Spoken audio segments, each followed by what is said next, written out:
Добрый вечер. 20 марта, 1117 день аннексии Крыма. Время новостей. Смотрите в этом выпуске. В Москве протестовали против аннексии Крыма. Свободу и автономию крымским татарам. В Киеве презентовали книгу о Мустафе Джемілєві. Останній розділ цієї книги, він закінчився перемогою. Возрождение Эмель. В Турции снова начнут издавать журнал, основанный Джафером Сейдометом. В Москве активисты вышли на очередную акцию «Стратегия-18». Это акция солидарности с Украиной и жителями Крыма, а также коренным народом полуострова, крымскими татарами, не признавшими аннексию. Активисты отметили, что так называемый референдум должны были провести сначала в Украине и России, а уже потом решать статус Крыма. Во время пикета также требовали освободить украинских политзаключенных, находящихся в России и оккупированном Крыму. Свободу! Свободу! В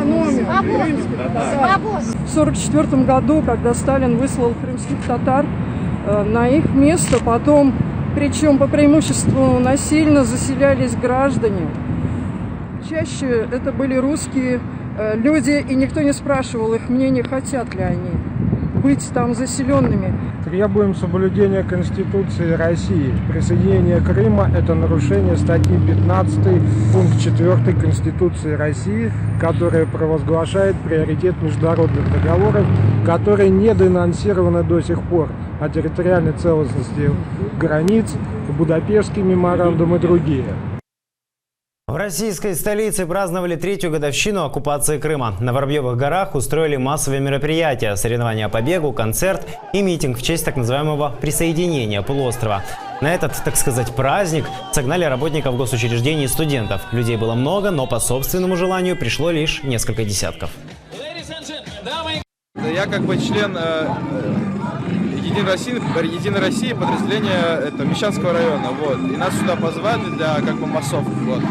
Отгул дадут или дополнительные дни к отпуску? Обещали. Сколько? 1. А вы сегодня куда хотели пойти, если бы не это мероприятие? Никуда работать. Я бы, наверное, дом провел. Не обязательно с детьми, я говорю, либо в парк Горького. Это достопримечательность Крыма основная. А вы там отдыхали? Один раз мы отдыхали. Когда? Очень маленькие когда были. Когда были А маленькие. почему сейчас не ездите? А нам больше Сочи нравится. Нормально. Крым или Европа? Европа, конечно. Европа. Однозначно. Почему? Ну, там лучше. Наверное, Европа. Там свободнее. Что это означает? Наверное, свобода слова, может быть. Свобода действий какая-то.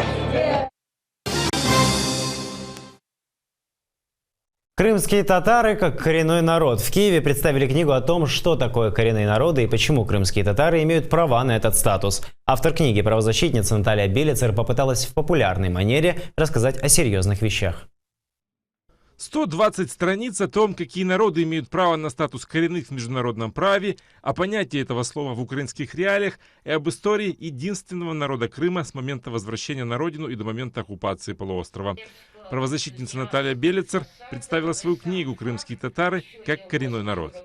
До створення і видання цієї книжки, мабуть, я йшла весь час після того, як заради Криму і кримських татар зрадила і відмовилася від улюбленої науки, від клітинної біології, якій було присвячено все попереднє життя. Пані Наталія якби сказала на початку, що вона доктор біологічних наук. Тобто система сформована багаторічною науковою діяльністю, вона допомогла їй в цій абсолютно іншій сфері скласти таку ж чітку, струнку систему, яка тепер практично може бути покладена в основу законотворчої діяльності. Председатель Меджлиса Рифат Чубаров сообщил, что законопроект о статусе крымских татар как коренного народа скоро будет зарегистрирован в парламенте. Он уверен, что обществу надо объединиться для того, чтобы ускорить этот процесс.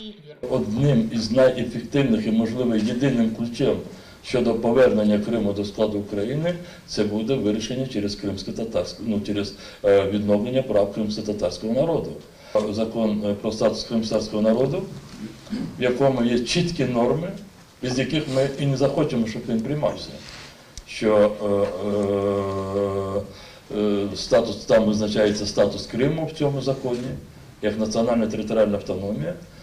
В планах у автора перевод книги на русский, английский, турецкий и азербайджанский языки, но говорит, что готов рассмотреть и другие предложения о переводе на любой другой язык. Роман Спиридонов, Эльдар Исматов, Заман, АТР. Семейные чтения хотят возродить в Киеве. В столице продолжается социальный проект, где известные украинцы рассказывают детям сказки. Повествование от первого заместителя министра информационной политики пришли послушать около 20 детей разных национальностей. Воздушные шарики, раскраски и книги на любой вкус. Встречи семейных чтений проходят в формате игры. Тут цікаво, тут можна кататися, робити закладки, тут можна малювати, що хочеш, то й робиш, можна читати. Это уже 4-я встреча с известными украинцами в рамках социального проекта «Семейные чтения. Любимая книга». На этот раз сказки детям читала первый заместитель министра информационной политики Украины Эмине Джапар. Сама она пришла с 2 дочерьми. Ее коллеги, крымские политики, также посетили мероприятие с детьми. Для мене особисто це мій Крим тут. Читати кримськотатарську книжку, казку кримськотатарською мовою – це спроба відтворити Крим, в який я, на жаль, зараз не можу поїхати. Це мій сум, це мій дім, але ми намагаємося відтворювати цей дім, чи ту атмосферу родинну. Среди гостей 7-летний Эмир. Мальчик родился в Киеве. Рассказывает, дома они разговаривают исключительно на родном крымско-татарском языке. Масалчыклар окусам энде кайтарып айтсам. Осеменным юригим ешаменным конем. Ну, я хотела рассказать стих и показать то, что я могу. Каждый вспоминает про свой язык, узнает что-то еще больше. И это, конечно же, полезно. Платой за вход на чтение стали детские книги, которые организаторы потом передадут в Соломенский детский дом. Идея возрождения семейного чтения в том, что мы сейчас все поглощены информационным потоком в интернете, в гаджетах. Мы видим массу информации, но особенно дети, когда маленькие, им сложно выделить, что именно нужно читать. Поэтому родители, когда приобщаются к выбору книг, к совместному чтению, они могут объяснить, подсказать. Сейчас семейные чтения проходят только в Киеве. Организаторы планируют распространить идею проведения таких развлекательных мероприятий по всей Украине. Лидия Полянская, Асан Эминов, Заман, АТР. Мустафа Джемилев «Несокрушимый». Книгу с таким названием презентовали в Киеве. В издании собраны интервью, фотографии из личного архива, отзывы родственников и знакомых лидера крымских татар. Авторы книги – журналист Севгиль Мусаева и львовский активист Алим Алиев. Подробнее в сюжете. За эти годы этот человек остался собой. Попробуйте остаться собой, пройдя такие испытания и такие удары судьбы. Ну вот он такой, он железный человек. На написание книги ушло почти 2 года. Практически все время авторы издания следовали за Мустафой Джемилевым буквально по пятам. Много встречались с ними, они что-то записывали, ну вообще про житье все рассказывали. А потом она мне вдруг говорит, мы книгу будем писать. Я уже начал тревожно думать, что же я наговорила такое, если я все наговорила, она напишет. Но потом думаю, ладно, это пока книга, там это еще несколько лет. Но смотрю, несколько месяцев проходит, она говорит, презентация. Ну я шалел. Но я так пролистал, вроде ничего такого компрометирующего нет пока. Для книги такой тематики было необходимо выбрать правильный стиль и определиться, в каком именно жанре ее писать, признается Севгиль Мусаева. В силу того, что мы занимались не только работой, но и правозащитной деятельностью, и нередко как раз-таки с Мустафой попадали на разные мероприятия. И это легло и в основу книги, потому что изначально книга действительно задумалась как биографическая, но в какой-то момент мы поняли, когда ситуация в Крыму ухудшалась, и действительно, если вы обратите внимание, то там описана и динамика процессов, которые происходят в Крыму. В книге поднимаются серьезные темы, но авторам удалось увидеть всегда сдержанного Мустафу Джемилева в другом образі.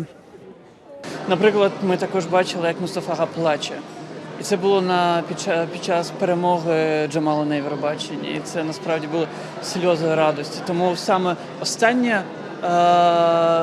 розділ цієї книги, він закінчується перемогою бо попереду в нас дуже багато ще перемог буде.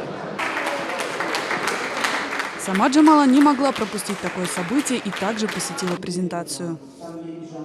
Я дуже щаслива, що Мустафа Ага був зі мною у Стокгольмі. Він мене проводжав нібито на сцену і вітав після перемоги. І я бачила, що в нього були мокрі очі. Він був дуже щасливий. Я ніколи його, мабуть, таким не бачила щасливим. Ну, за останні, так би мовити, ці роки. Кроме депутатов и журналистов, мероприятие посетили люди, неравнодушные к ситуации в Крыму и крымских татар. Мне кажется, что это очень важное измерение истории. Когда мы рассказываем человеческие истории, мы становимся ближе и понятнее тем людям, которые, возможно, никогда не знали о том, что такое быть крымским татарином, что такое жить в Крыму, что такое пережить аннексию. Поэтому чем больше таких текстов появляется, тем более написанных профессиональными журналистами, такими как Севгилий Алим, тем лучше для нас всех понимать боль друг друга. Уже в ближайшее время книгу «Несломленный» можно будет приобрести в книжных магазинах Украины. Елизавета Цареградская, Эдем Сейдалиев, Заман, АТР. В Турции снова начнут издавать журнал «Эмель», который основал Джафер Сейдамет. В течение многих лет издательство журнала несколько раз приостанавливалось. На собрании фонда «Эмель» приняли решение вновь начать издание журнала. Крымско-татарские деятели истории, образования и медиаработники, проживающие в Турции, решили противостоять российской медиапропаганде об оккупации Крыма посредством издания «Эмель». Первый номер журнала вышел в 1930 году. В 50-60-х годах издательство приостанавливалось. В конце 90-х, начале 2000-х «Эмель» снова стал издаваться. Однако это продолжалось недолго. Журнал был крупнейшим изданием в эмиграции, освещающим крымско-татарское национальное движение. Журнал и фонд были созданы с целью ознакомления мировой общественности о крымско-татарском национальном движении и социальной жизни. На сегодняшний день, после оккупации Крыма Россией, нужно вести мощную оппозиционную борьбу против российской медиапропаганды. Именно поэтому фонд «Эмель» организовал такое собрание, на котором обсуждались методы проведения этих работ на более профессиональном уровне. Нужно распространять информацию на весь мир, не только на русском языке. Нужно, чтобы события освещались на турецком, узбекском, китайском, японском, испанском, немецком языках. Нужно обеспечить и распространить материалы на всех языках, которые используются в Европе. Даст Бог, мы это сделаем. На этом все. Следующий выпуск «Заман» на украинском языке смотрите через час. Оставайтесь с нами. Хорошего вечера.